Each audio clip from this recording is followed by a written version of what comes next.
ભારતમાં ક્રૂડનો ભાવ વધશે તો જે રીતે અગાઉથી જ ભારતે તૈયારી કેટલી કરી લીધી છે એ માહિતી ગ્રાફિક્સના માધ્યમથી આપના સુધી પહોંચાડવી છે।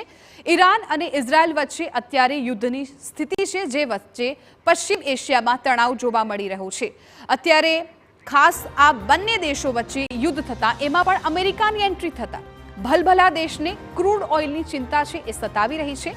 ક્રૂડના ભાવની જો વાત કરવામાં આવે તો 120 થી 130 ડોલર સુધી પહોંચવાની પણ ભીતિ સતાવી રહી છે।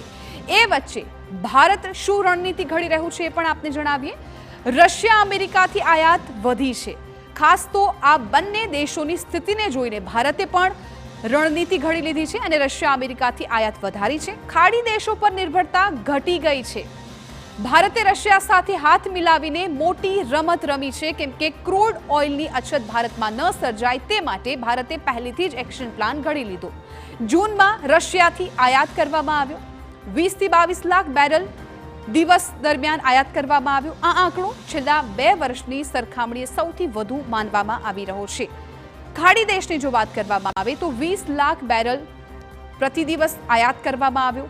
હવે રશિયા અને અમેરિકા પર વધુ ધ્યાન કેન્દ્રિત કરવામાં આવી રહ્યું છે। ભારતની ક્રૂડ આયાતની જો વાત કરવામાં આવે તો 40 થી 44% રશિયા પાસેથી લેવામાં આવ્યું છે અને અમેરિકાથી આયાતની વાત કરવામાં આવે તો 4.39 લાખ બેરલ પ્રતિદિન અમેરિકા પાસેથી આયાત કરવામાં આવ્યું છે। ઠીક, આ રણનીતિ ભારતે ઘડી છે।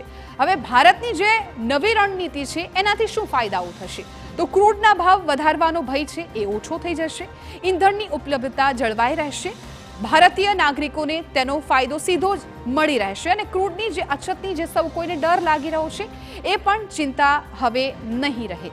ભારતની જે રણનીતિ છે તેના આ ફાયદાઓ કહેવામાં આવી રહ્યા છે। ફિકર આપનીમાં અન્ય સમાચાર પણ આપના સુધી પહોંચાડીશું, પરંતુ હાલ એક